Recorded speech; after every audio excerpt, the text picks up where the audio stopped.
보실 하나님 말씀은 잠언 6장에서 보겠습니다. 잠언 6장 20절에서 35절 말씀까지 한 절씩 교독하겠습니다.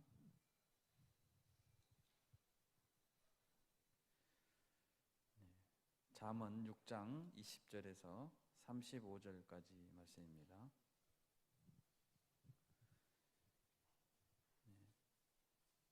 내 아들아, 내 아비의 명령을 지키며 내 어미의 법을 떠나지 말고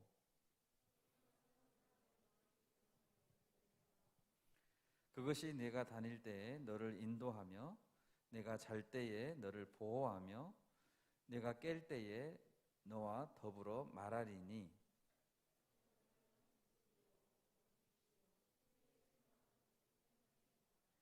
이것이 너를 지켜 악한 여인에게 이방 여인의 혀로 호리는 말에 빠지지 않게 하리라.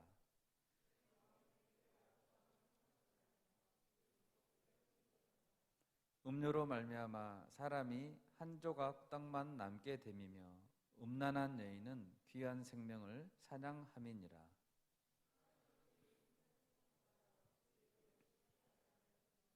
사람이 숯불을 밟고서야 어찌 그의 발이 되지 아니하겠느냐.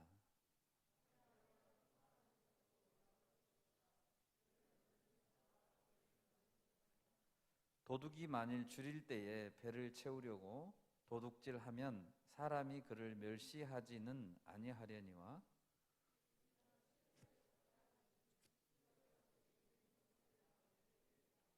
여인과 간음하는 자는 무지한 자라. 이것을 행하는 자는 자기의 영혼을 망하게 하며 남편이 투기로 분노하여 원수 갚는 날에 용서하지 아니하고 어떤 보상도 받지 아니하며 많은 선물을 줄지라도 듣지 아니하리라. 아멘. 여러분 반갑습니다. 한 주간 동안 주 안에서 평안하셨습니까? 요즘 계속해서 잠언 말씀으로 묵상하고 있습니다. 지혜로운 아버지가 아들에게 들려주듯이 내 사랑하는 아들들아 이렇게 하면서 잠언 말씀이 선포되고 있습니다.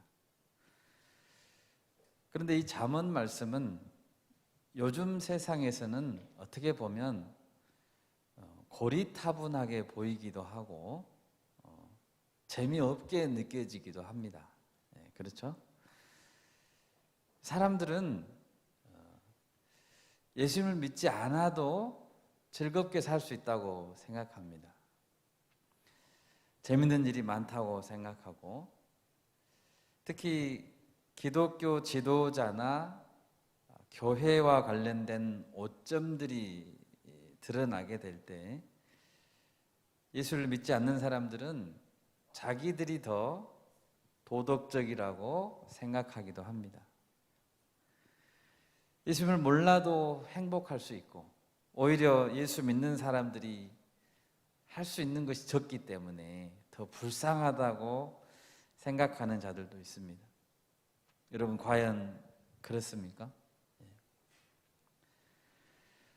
만약 우리가 지금 살고 있는 이 생애가 이번 한 번뿐이고 그걸로 모든 것이 끝난다면 그들의 말이 옳죠.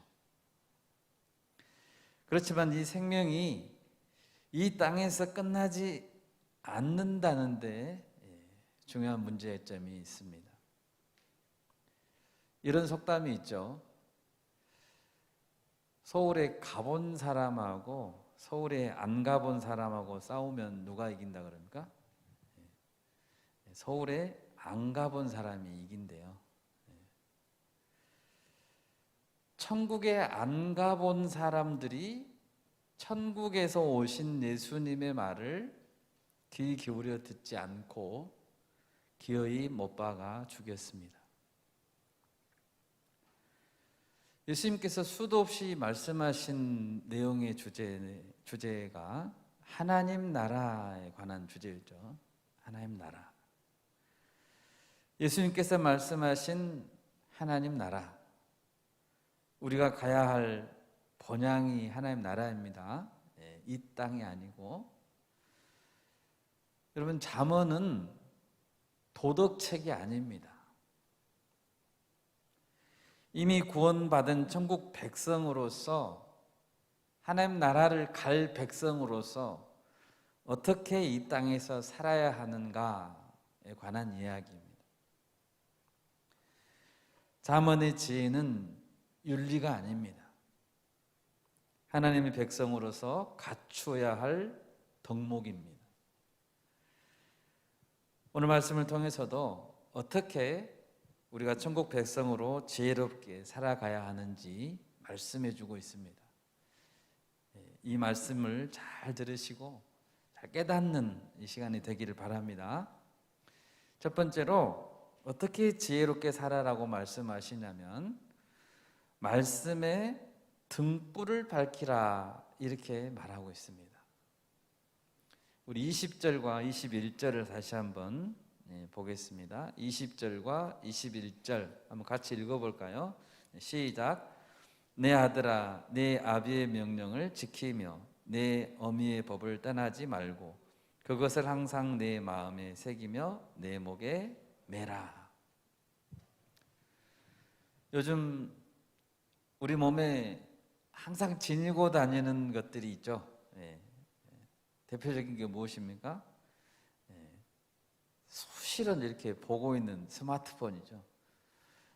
정말 손에 떨어지지 않는 것 같아요. 손에서 스마트폰이. 화장실에도 꼭 들고 가고 잠잘 때에도 꼭 옆에다 놓고 자기 전까지 이렇게 보고 자고 나면 또 바로 이렇게 또 봅니다. 오늘 21절 말씀에서 항상 내 마음에 새기며 목에 매라 라는 것은 마치 스마트폰을 우리가 가까이 두는 것처럼 주님의 말씀을 가까이 두라는 것입니다. 이처럼 주야로 24시간 말씀을 마음에 새기고 목에 맬 때 어떤 유익이 있을까요? 22절 말씀을 한번 읽어볼까요? 22절 말씀 시작. 대저 명령은 등불이요 법은 빛이요 훈계의 책망은 생명이. 22절 제가 잘못 읽었습니다. 22절입니다. 시작. 그것이 내가 다닐 때에 너를 인도하며 내가 잘 때에 너를 보호하며 내가 깰 때에 너와 더불어 말하리니. 첫 번째로 하나님의 말씀은 우리의 길을 다닐 때 22절 보니까 너를 인도한다고 이렇게 말하고 있습니다. 예수님께서 산상보훈이라고 마태복음에서 말씀하신 내용을 보면 좁은 문으로 들어가라 라는 말씀들이 있습니다. 거기서 이렇게 말씀하셨습니다. 생명으로 인도하는 문은 좁고 길이 협착하여 찾는 자가 적음이라. 많은 사람들이 몰려가는 그 문, 그 길은 넓은 문이답니다. 또 그 길은 화려하고 넓은 길. 그런데 생명으로 인도하는 문은 아주 찾기가 어렵습니다. 문이 작아요. 아마 들어갈 때도 고개를 숙여야 될지 모르겠습니다. 그 좁은 길이 생명으로 인도한다고 합니다. 그래서 그 문을 찾고 그 길을 가려면 지혜로운 길 안내자가 필요하겠죠. 그것이 오늘 보면 하나님의 말씀이라는 것입니다. 다윗은 시편 40편에서 자기의 발걸음을 인도하셨던 하나님을 이렇게 찬양했습니다. 시편 40편 2절 말씀을 한번 띄워주세요. 같이 한번 읽겠습니다. 시작. 나를 기가 막힐 웅덩이와 수렁에서 끌어올리시고 내 발을 반석 위에 두사 내 걸음을 견고하게 하셨도다. 원수들은 웅덩이와 수렁을 파놓고 기다리고 있다고 했습니다. 그물을 쳐놓고 함정을 파놓는 그런 자들이 우리의 원수들입니다. 이때 하나님께서 우리의 발걸음을 반석 위에, 단단한 땅 반석 위에 두시고 견고하게 걸음을 붙드신다고 했습니다. 우리가 말씀을 주야로 가까이 할 때 이처럼 다닐 때의 길을 인도해 주신다고 했던 그 약속 이루어 주실 것입니다. 오늘 22절을 보면 어떤 유익이 있을까요? 내가 잘 때에 보호해 주신다라고 기록합니다. 여러분, 작년부터 코로나가 시작되면서 낮과 밤이 바뀐 분들이 많습니다. 여러분의 권면하기는 낮에는 잠 자지 마세요. 낮에는 공부하시거나 일을 열심히 하시기 바랍니다. 밤에 자야죠. 예수님께서도 그렇게 말한 적이 있습니다. 아버지께서 일하시니 나도 일한다. 마지막 안식일 날 안식하려면 6일 동안 열심히 일해야 되겠죠? 그런데 낮과 밤이 바뀌다 보니까 많은 청년들 중에서 또 사람들 중에서 밤에 잠을 청하려고 ASMR이라고 있습니다. ASMR을 틀어놓고 잔다라는 기사들이 떴습니다. ASMR이란 말이 뭘까 해서 찾아봤습니다. 찾아보니까 A는 autonomous, S는 sensory, M은 meridian, R은 response였습니다. 번역하면 자율 감각 쾌락 반응입니다. 이 쾌락이라고 번역된 메리디안이라는 이 단어는 웹스터 사전을 한번 쳐봤어요. 했더니 몇 가지 뜻이 있는데 첫 번째는 자오선, 자오선 알죠? 지구과학에서 자오선이 메리디안입니다. 두 번째는 동양의 아큐펑처에서 나오는 단어인데요. 혈이나 기가 흐르는 길이 메리디안이래요. 세 번째는 정점, 최고점, 절정이란 뜻이 메리디안이랍니다. 그래서 최고의 순간, 최고라는 뜻을 강조하면서 아파트 브랜드 중에서 메르디앙 아파트가 있죠. 불어식으로 발음해서 최고의 아파트다 이렇게 했습니다. 그러니까 ASMR은 자율적인 감각, 자율 감각을 자극해서 최고의 어떤 반응을 이끌어준다라는 그런 뜻이에요. ASMR의 가장 많은 유형 뭔지 아십니까? 속삭임입니다. 속삭임. 그리고 마사지 소리. 마사지를 하면 그 소리가 있대요. 마사지 소리. 또 귀집하는 소리. 여러분 귀집하는 소리 별로 듣고 싶지 않은데 그 좋아하는 사람 있나 봐요.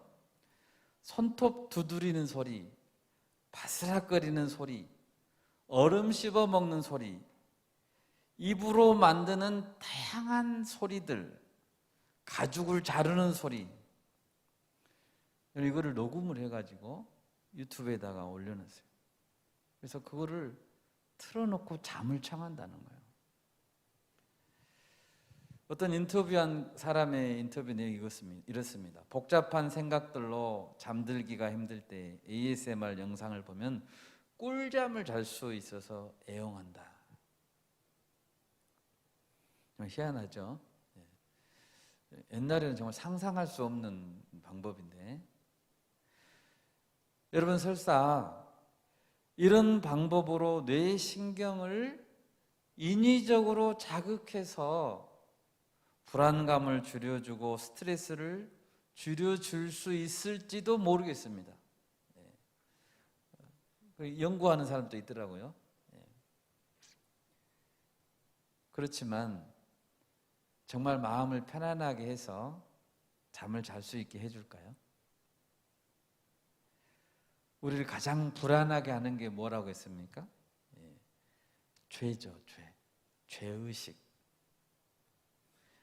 진정한 용서와 죄로부터 정말 자유함을 주고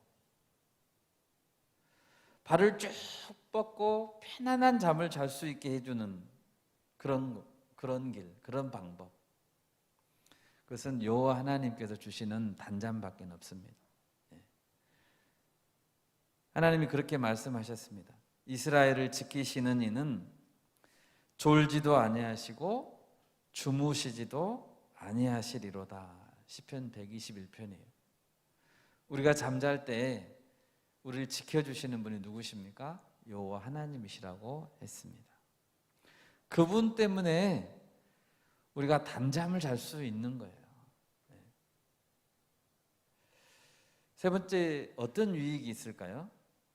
오늘 보니까 내가 깰 때에 너와 더불어 말해주겠다라고 말하고 있습니다. 여러분, 우리가 대화할 수 있는 사람이 없다면 어떻게 될까요? 아무도 대화를 안 해줘요, 나하고. 그러나 잠에서 깰 때, 잠들기 전에 우리와 대화해 주시는 분이 계시답니다. 바로 하나님이십니다. 예수님 공생의 기록을 보면 매일 아침 예수님은 일찍 아버지 하나님과 시간을 정해놓고 대화하셨습니다. 마가복음 1장 35절 한번 띄워주세요. 같이 한번 읽을까요? 시작.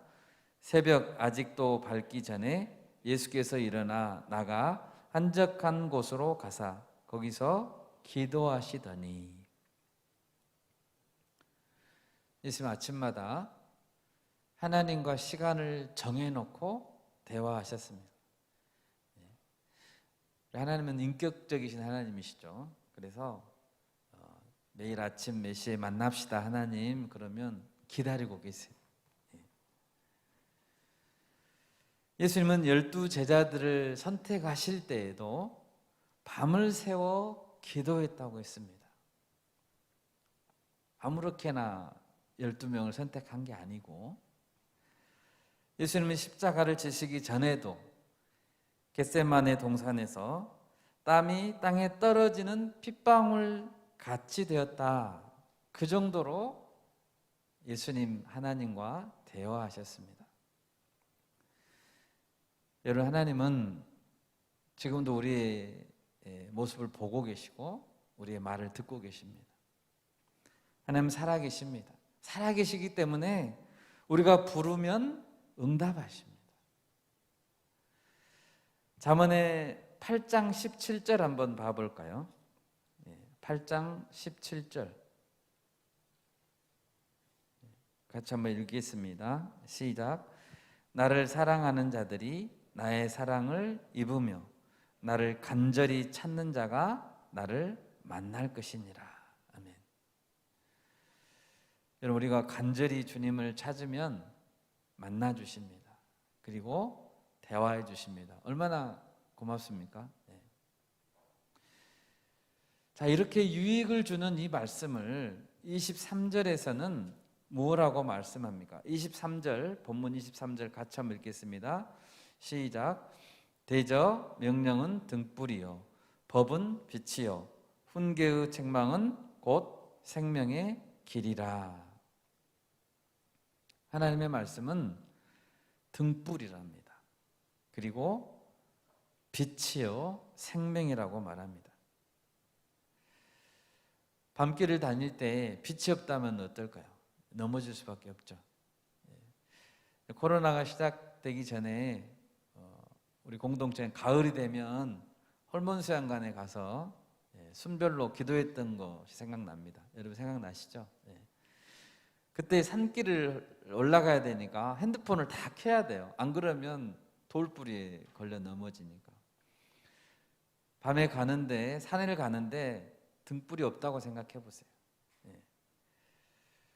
근데 오늘 말씀에 보니까 주님의 명령은 등불이 돼요. 등불, 내 발 앞에를 비춰주는 등불.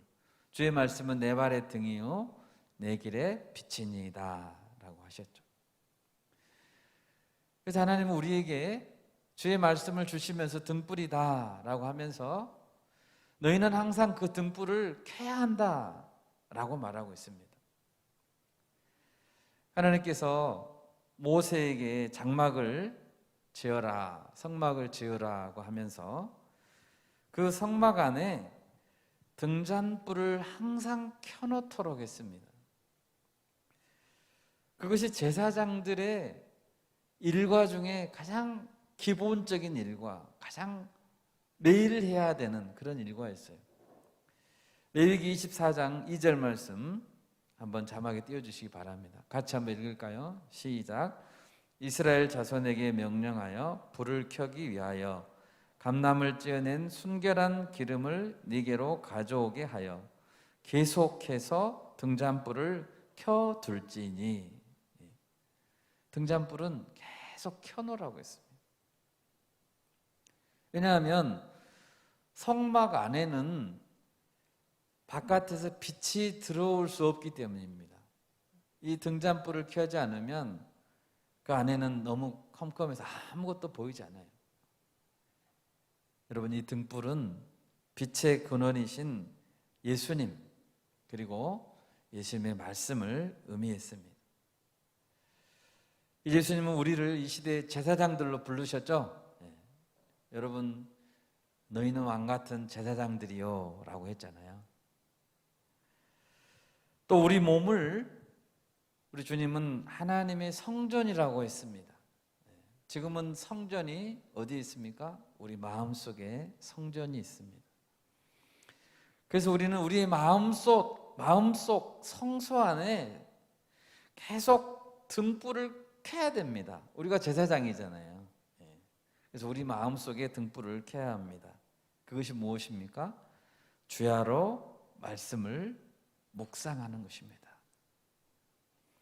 때마다 말씀을 묵상한 것을 옆에 사람에게 나누어 주는 것, 그것도 등불을 켜주는 것입니다. 순 안에서 요약한 것을 나눠주고 사정이 있어서 못 온 지체들에게 말씀을 요약해서 보내주고, 이것이 다 등불을 켜주는 일입니다.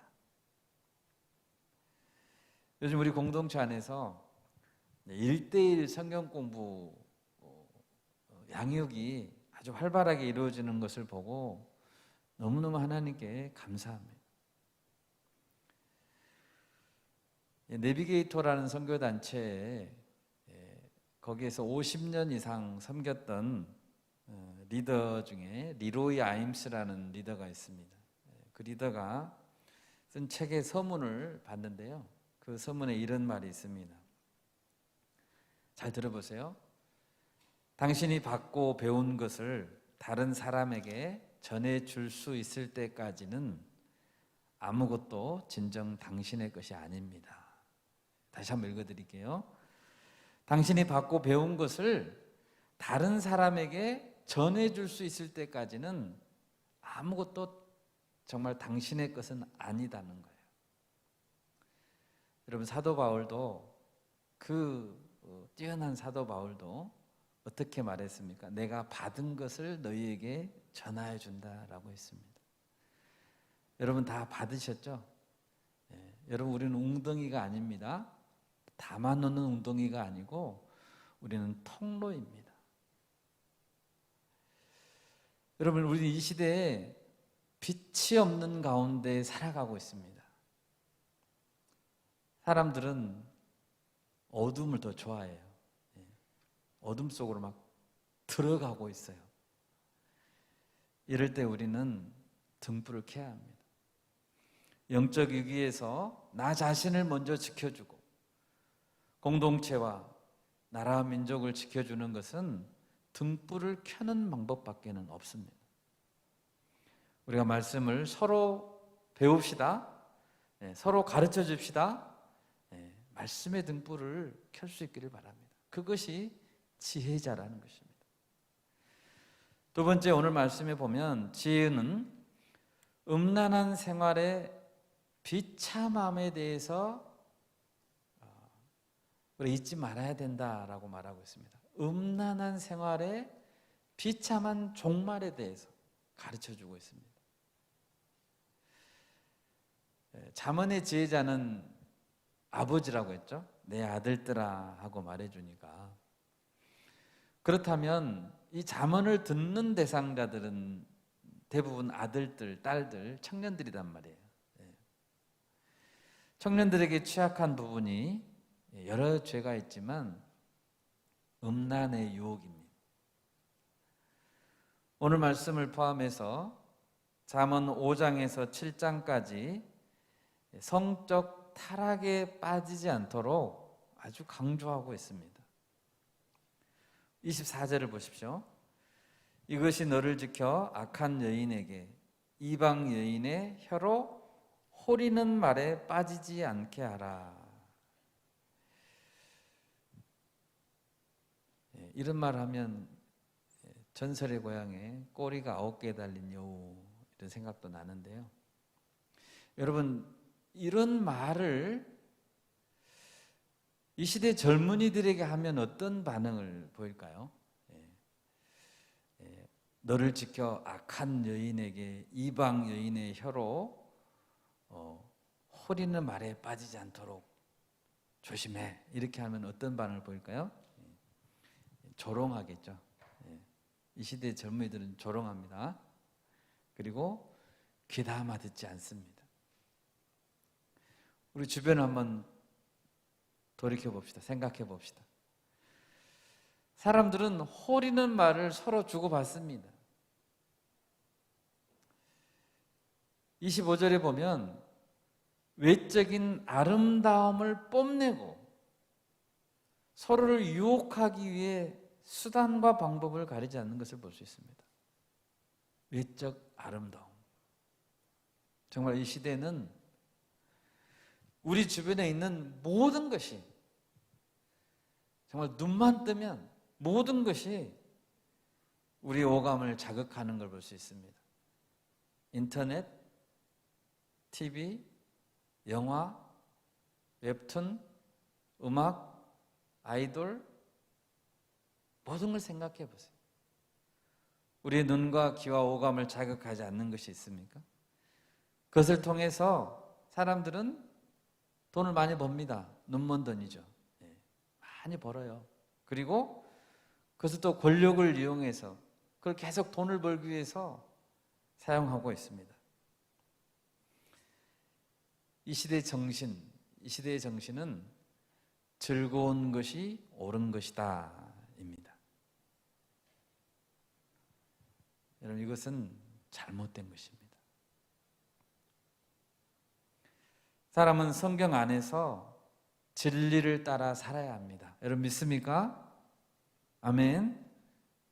즐거운 것이 옳은 것이에요? 아니에요. 진리는 시간이 지나도 변하지 않아야 진리입니다.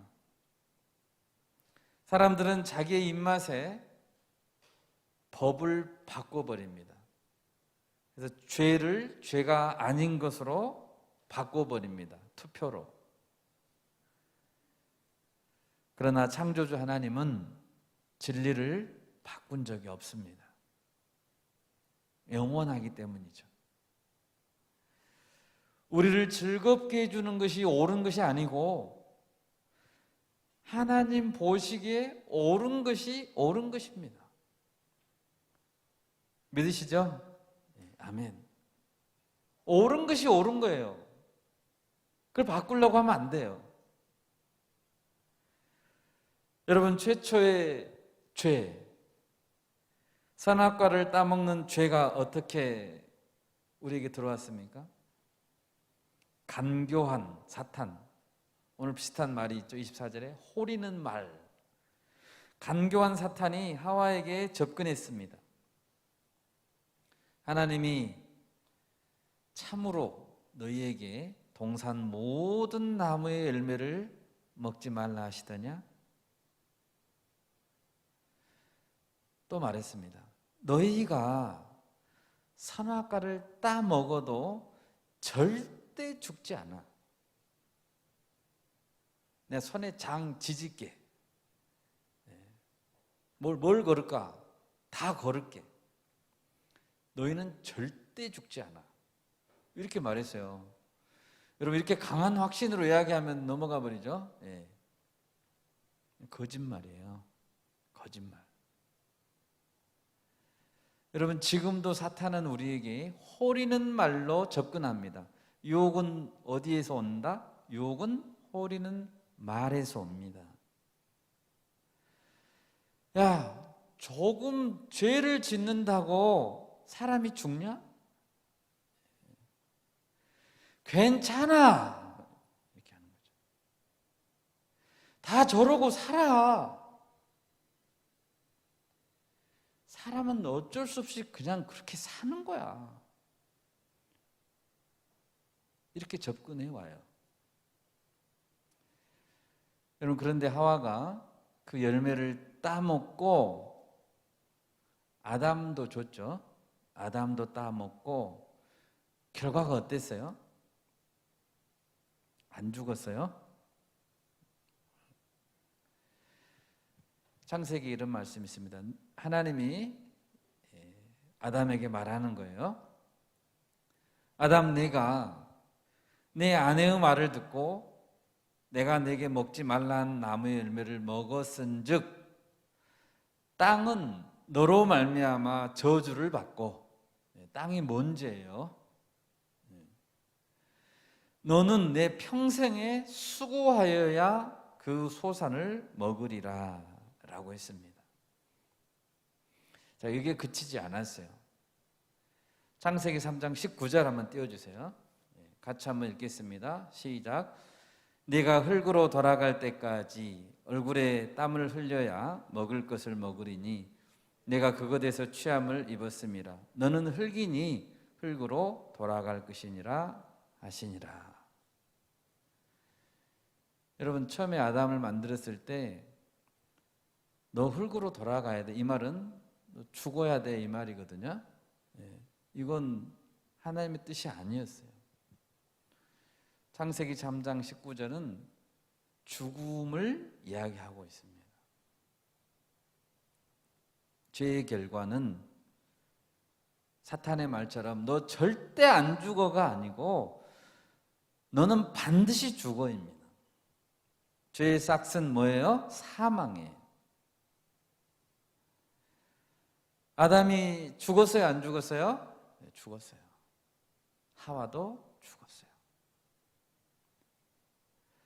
아담이 지은 죄의 영향으로, 물론 아담은 따먹는 바로 그날 죽진 않았어요. 하나님께서 은혜를 베푸셔서 몇백 년 살다 죽었죠. 그런데 아담이 지은 죄의 영향으로 죽음이 들어왔습니다. 가장 첫 번째 죽음이 어디에 있었습니까? 아담 가정 안에 일어났습니다. 누가 누구를 죽였어요? 아담의 큰아들이 둘째 아들을 죽였어요. 살인이죠. 아담의 가정 안에 뭐가 일어났다고요? 살인이 일어났습니다. 여러분, 아담과 하와의 마음이 어땠을까요?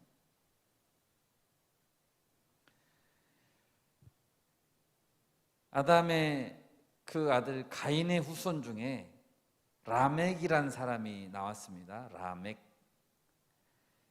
이 라멕이란 사람도 젊은이들을 죽였어요. 내게 상처를 좀 입혔다라는 이유로 젊은이들을 죽이고 자랑했습니다. 그게 성경에 기록되어 있어요. 여러분, 홍수 심판의 가장 결정적이고 직접적인 원인이 무엇일까요? 홍수 심판은 인류 중에 8명만 놔두고 다 죽이는 거죠. 홍수 심판의 직접적인 원인은 창세기 6장 2절에 기록되어 있습니다. 하나님의 아들들이 사람의 딸들의 아름다움을 보고, 아름다움 나왔습니다. 오늘 본문에 나왔죠. 아름다움을 보고 자기들이 좋아하는 모든 여자를 아내로 삼았더라. 이 말씀이 나온 이후로 홍수 심판이 내려졌습니다. 성적 타락이죠.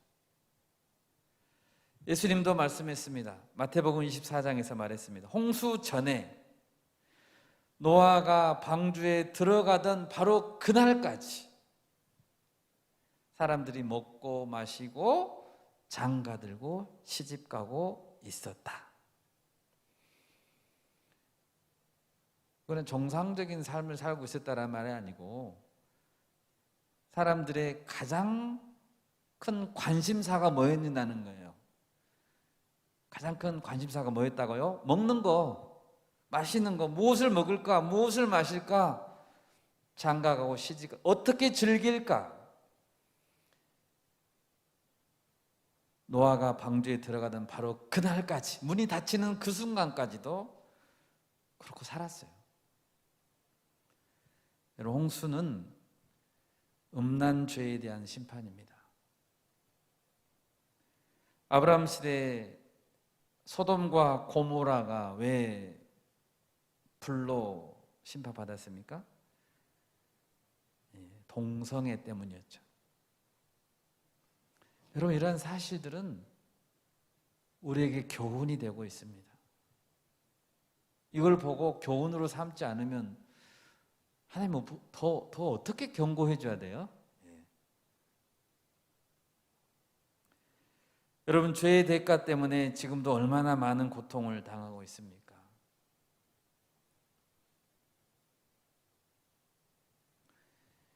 여러 가지 질병과 재난과 재해와 폭력과 테러가 우리 죄 때문입니다. 요즘 인도 상황 오늘도 기도에 나왔지만 하루에 몇 명씩 죽어요? 하루에 4,000명씩 죽어요. 이틀이면 8,000명, 3일이면 12,000명이 죽습니다. 어떤 기사가 그렇게 돼요. 지옥이다고 그러더라고요. 여러분, 죄의 대가는 가볍지 않아요. 2차 세계대전. 여러분, 2차 세계대전이 언제 끝났어요? 100년도 지금 안 지났어요. 2차 세계대전에 전사자, 군인들이 죽은 숫자가 2,500만 명입니다. 민간인은 3천만 명 이상 죽었습니다. 100년도 안 지났어요. 죄를 조금 짓는다고 해서 뭐가 어떠냐고요? 죄의 대가가 무섭지 않다고요? 다 잘 산다고요? 그렇지 않아요. 죄의 대가는 너무 참혹하고 너무 가슴 아픕니다. 여러분은 죄를 미워해야 됩니다. 호리는 말로 다가오는 그런 자를 강하게 배척해야 됩니다. 죄라고 하면 치를 떨어야 됩니다. 26절 말씀 같이 한번 읽겠습니다. 26절 본문 시작. 음료로 말미암아 사람이 한 조각 떡만 남게 됨이며 음란한 여인은 귀한 생명을 사냥함이니라. 여러분, 이 말씀은 이렇게 원문을 해석할 수도 있습니다. 이 말씀 이제 이대로 보면 음료 때문에 한 사람이 한 조각 떡만 남게 되었다라고 1차적으로 해석할 수도 있고요. 이렇게 해석할 수도 있습니다. 음료는 빵 한 개로도 살 수 있지만 음료는 너의 생명을 빼앗아 갈 것이다 라고 해석할 수 있습니다. 빵 한 개로도 살 수 있는 가벼운 쾌락을 얻고자 고귀한 자기 생명을 내어줄 사람이 어디 있겠습니까? 쾌락을 추구하는 것은 그처럼 어리석은 것입니다. 빵 한 개와 자기 생명을 바꾸고 싶어요? 29절을 보십시오. 음료를 만지는 자마다 벌을 면하지 못한다. 만져도 안 돼요. 31절입니다. 심지어 자기 집에 있는 것을 다 내주게 되리라. 자기 집에 있는 것을 다 내준다는 거예요. 다 거덜나는 거죠. 거덜나. 32절입니다. 영혼을 망하게 된다라고 경고합니다. 영혼이 죽어버려요. 33절. 상함과 능욕을 받고 부끄러움을 씻을 수 없게 된다. 여러분, 이 음란의 죄는 잠언에만 있는 게 아닙니다. 성경의 모든 곳에 우리에게 경고하고 있어요. 예수님이 이 음란죄를 얼마나 끔찍하게 싫어했는지 예수님의 말을 한번 들어보세요. 음욕을 품고 여자를 보는 자마다 이미 간음하였느니라 라고 했어요. 마음속에서만 품고 있는 죄도 똑같은 죄로 본다는 거예요.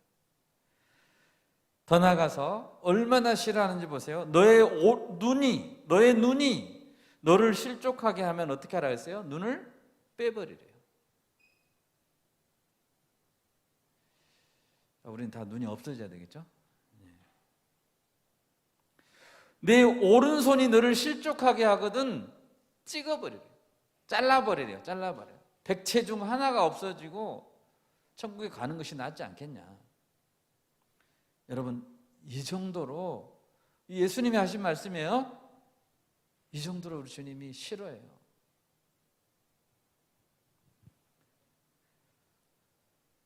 신약성경의 절반가량을 쓴 사도 바울의 서신을 보면 거의 대부분 뒤쪽에 보면 음란죄를 경고하고 있습니다. 경계하라고.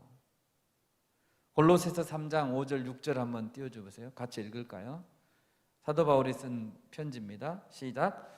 그러므로 땅에 있는 지체를 죽이라. 곧 음란과 부정과 사욕과 악한 정욕과 탐심이니 탐심은 우상숭배니라. 이것들로 말미암아 하나님의 진노가 임하느니라. 아멘. 여러분, 음란죄 뭐 별거 있습니까?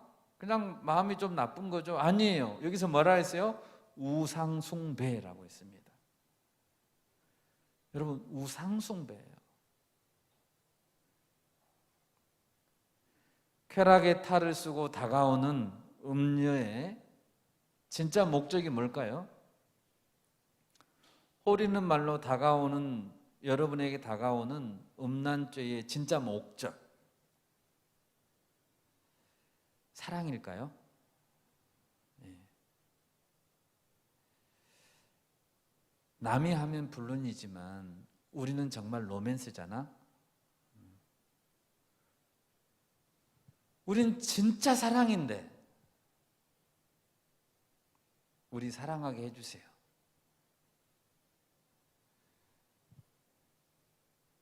이거 진짜 목적일까요? 아닙니다.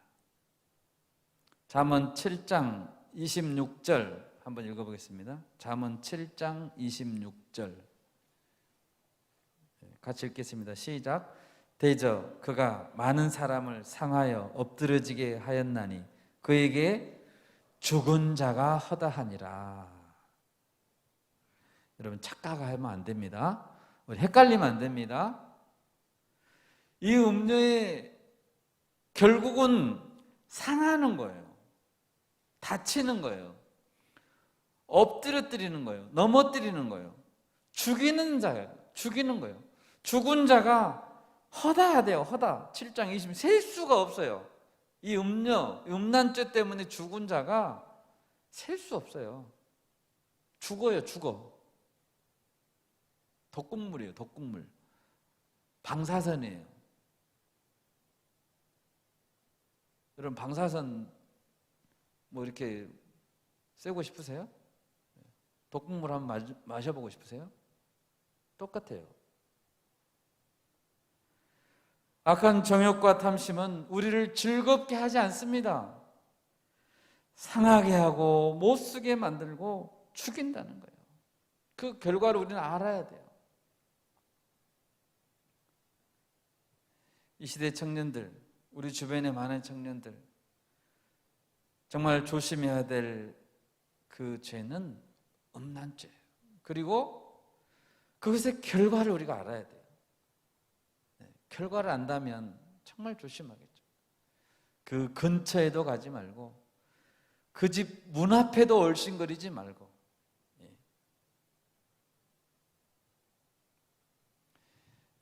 그런 지혜자들이 우리 모두가 되기를 바랍니다. 아멘. 정말 실제적인 지혜입니다. 세 번째로 오늘 말씀에서 예수님 안에 만족을 누려야 한다라고 가르치고 있습니다. 누구 안에? 예수님 안에서 만족을 누려라. 자, 오늘 말씀에 보면 이 젊은 청년이 나오죠. 7장에도 젊은 어리석은 젊은이가 나와요. 자, 이 자가 잘못했죠. 근데 어떻게 보면 달콤한 말, 외적인 아름다움, 또 이상야릇한 눈꺼풀로 유혹하는 그런 유혹하는 사람들도 문제지만 더 근본적인 문제가 뭐예요? 더 근본적인 문제는 그것들을 쫓아가는 사람이라는 거예요. 자, 쟤 때문에 내가 이렇게 빠진 거야 라고 할 수 없다는 거예요. 누가 더 근본적인 문제예요? 나한테 있어요. 내가 찾는 거예요. 여러분, 신약성경 요한복음 4장에 한 사마리아 여인이 등장합니다. 유명한 주님의 말씀이죠. 사마리아 우물가에 있는 여인. 이 여인은 과거에 5번이나 결혼을 했습니다. 몇 번? 5번. 그리고 예수님을 만날 당시에도 동거하고 있는 남자하고 동거 중이었습니다. 동거 중이라는 것은 정식 남편이 아니었다는 이야기죠. 그럼 6번째죠. 여러분, 그 여인은 왜 5번이나 결혼했을까요?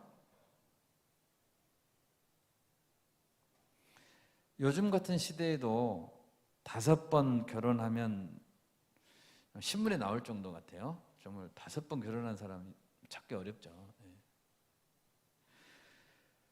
그런데 그 당시는 어땠을까요? 예수님 당시에 5번 결혼했다. 아마 유대 사회에서는 완전히 왕따를 당했을 거고, 그러니까 혼자 한낮에 물 길러 올 수밖에 없었죠. 여러 사람들에게 손가락질을 받고 왕따를 당했던 여자입니다. 그런데 아직도 6번째 남자하고 동거하고 있다는 건 뭘 말해주고 있어요? 그 여자는 자신을 진정으로 만족시켜줄 사람을 찾아다니는 것을 포기하지 않았어요. 아직도 찾고 있어요. 포기할 만도 한데 그냥 솔로로 살아야 되잖아요. 그 정도. 근데 포기 안 해. 기어이 너야? 내가 찾던 사람이 너였어? 6번째. 세상적 눈으로 보면 능력이 없는 여인이 이렇게 할 수 있을까요? 아니에요. 능력이 꽤 많은 여인이었을 것 같고, 자기 주장, 자기 고집이 굉장히 강한 사람이었을 것 같아요. 다른 사람이 뭐라 해도 난 내 길을 가는 거야. 내가 찾겠다는데 욕하려면 욕해. 뭐 이런 여인이었던 것 같아요. 다른 사람이 욕해도 나를 만족시켜 줄 수 있는 사람을 내가 꼭 만나고 싶었어요. 욕해도 괜찮아. 내가 정말 만족할 수 있다면. 한마디로 그 여자는 영혼의 목마름이 있는 여자였습니다. 채워도 채워지지 않는 목마름.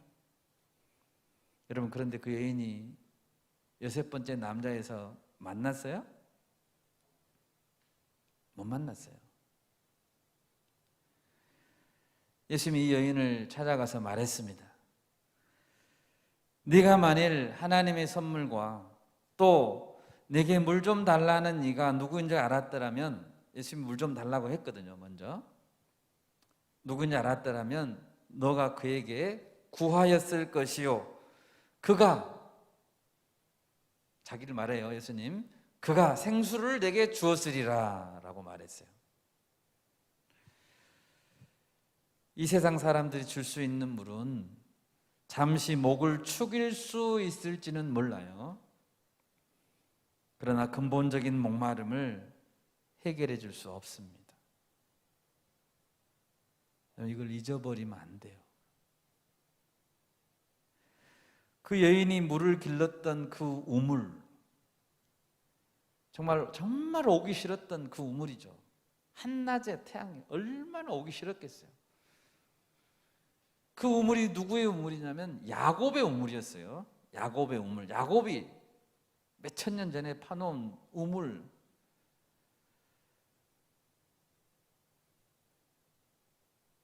이 나그네가 물을 준다고 하니까 당신이 야곱보다 큰 자입니까? 라고 한번 받았죠. 여인이. 당신이 야곱보다 큰 자예요. 어디서 물 준다고 그래요? 지금 그렇게 한번 이야기했어요.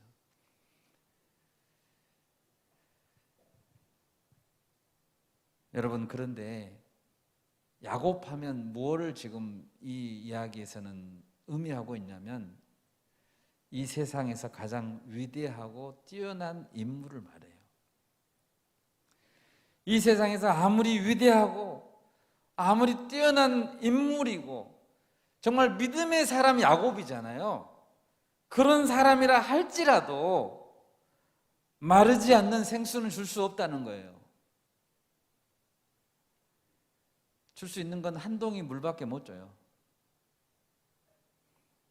여러분, 이 땅에서 만날 수 있는 최고의 남편감을 찾으십니까? 최고의 신부감을 찾고 계십니까? 그런다고 해도, 찾았다고 해도 영생하도록 솟아나는 근본적인 생수를 줄 수 없습니다. 여러분, 포기하세요. 지금 포기하는 게 좋아요. 그 상대방은 영생하도록 솟아나는 생수를 줄 수 없어요. 야곱도 못 줘요. 그 기대 자체가 잘못된 거예요. 6번째 만났다겠죠?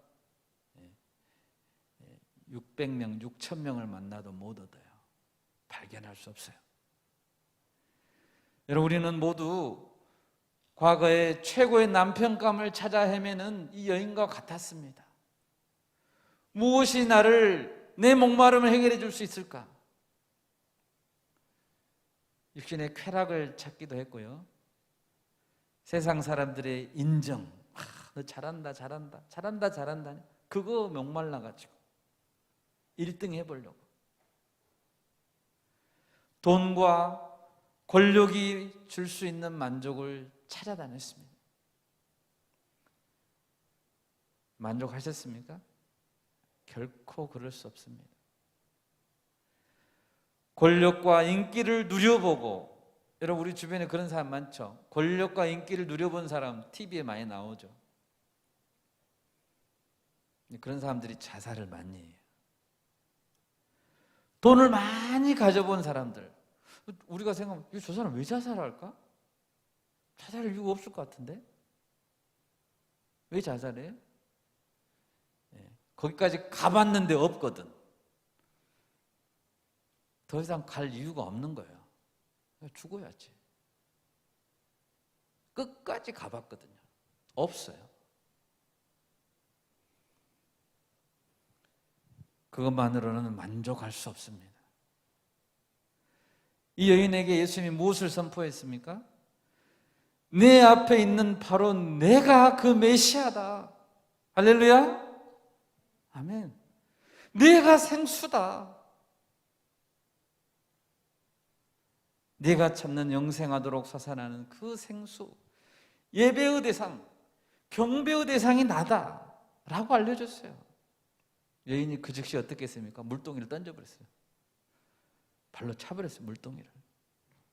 그리고 자신을 손가락질하고 왕따 시켰던 사람들을 향해서 달려갔습니다. 전도했습니다. 내가 과거에 했던 모든 것을 나한테 말하는 이 사람을 와서 보라. 메시아가 아니냐.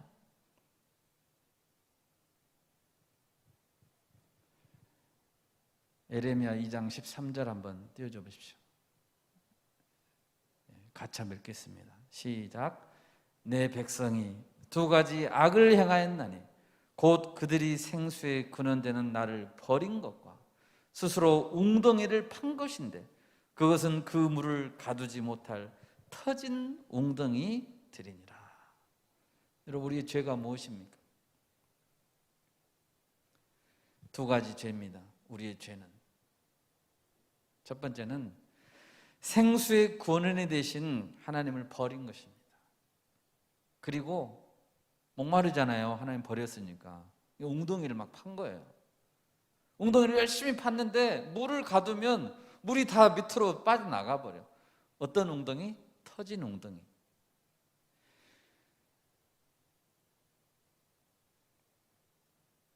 밑 빠진 독에 물 붓기 하는 그런 수고 안 하셔야죠. 예.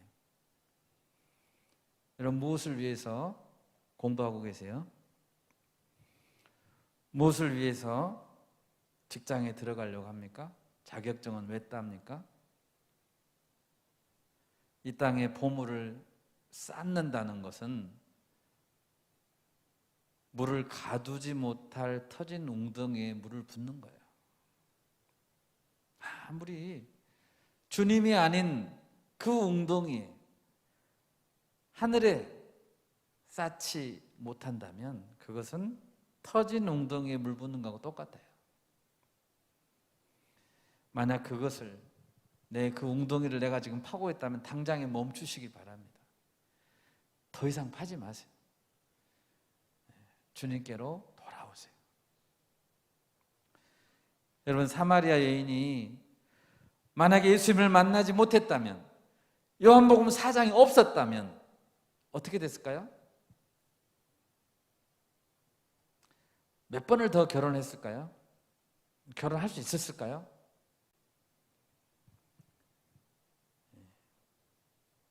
죽었을 것 같아요. 야, 이런 인생 내가 살아서 뭐하냐? 없네, 없어.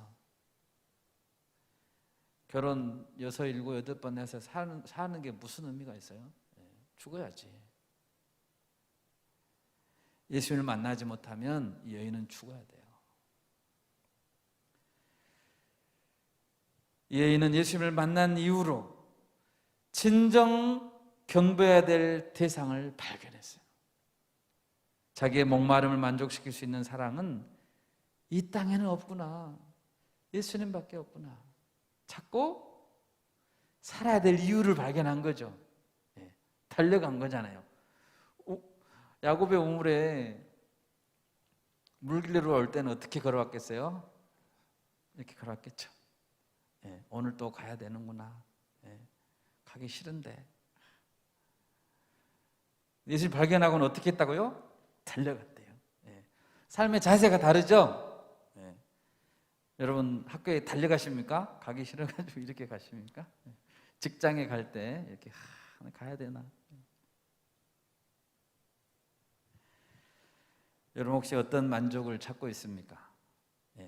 주님 안에서 만족 찾지 못하면, 정말 잘 들으세요. 주님 안에서 만족을 찾지 못하면 저것이 나쁜 것인 줄 알면서도 먹게 돼 있어요. 음란 죄가 나쁜 것인지도 알면서 주님 안에서 만족하지 못하면 나쁘지만 하게 돼 있어요. 왜? 만족이 없는데? 한순간이라도 만족을 얻어야 되잖아요. 그러니까 해야지.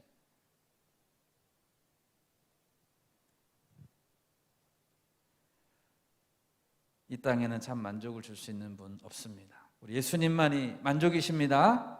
아멘. 아멘. 말씀을 마치고자 합니다. 음란함이 우리의 눈과 귀를 자극하는 이 시대에 우리가 살고 있습니다. 눈만 뜨면 음란함이 있습니다. 우리 어떻게 살아야 될까요? 천국의 가치를 모르는 사람들에게 이런 시대에 우리가 어떻게 복음을 전해야 될까요? 잠언의 지혜자가 말합니다. 너희들은 말씨름 해가지고는 불신자를 이길 수 없다고 말합니다. 이게 무슨 소리일까요? 여러분, 말씨름으로 세상 사람들을 이길 수 있습니까? 못 이겨요. 서울에 안 가본 사람이 이긴다겠어요? 절대 못 이깁니다. 그러면 잠언에서 우리에게 말해주겠는 건 뭐예요? 말씨름 하라는 게 아닙니다. 어떻게? 고귀한 삶을 살아라는 거예요. 지혜자처럼 살아라는 거예요. 살면 이길 수 있어요. 말씨름 안 해도 돼요. 말씨름 하면 너나 잘해라 그러니까. 그래, 내가 잘해볼게. 삶으로 지혜를 보여주는 거예요. 그것이 복음 전파예요. 이제 우리 기도가 바뀌어야 됩니다. 우리 과거의 기도는 주님 이것을 주십시오. 내가 이것을 원하는데 왜 안 주십니까? 내게 이게 필요합니다. 주십시오. 이런 기도를 했던 우리였다면 이제 어떤 기도로 바뀌어야 될까요? 주님, 내가 여기 있습니다. 나를 보내십시오. 주님 뭘 원하십니까? 내가 그걸 하겠습니다. 이렇게 기도가 바뀌어야지. 그런 기도자가 쓸데없는 거 찾아다니겠어요? 아니에요. 주님, 내가 지금 기다리고 있습니다. 내가 가겠습니다. 이런 기도로 우리 기도가 바뀌게 될 것입니다. 우리 모두 이런 기도를 드릴 수 있기를 바랍니다. 지혜자로 삽시다. 아멘.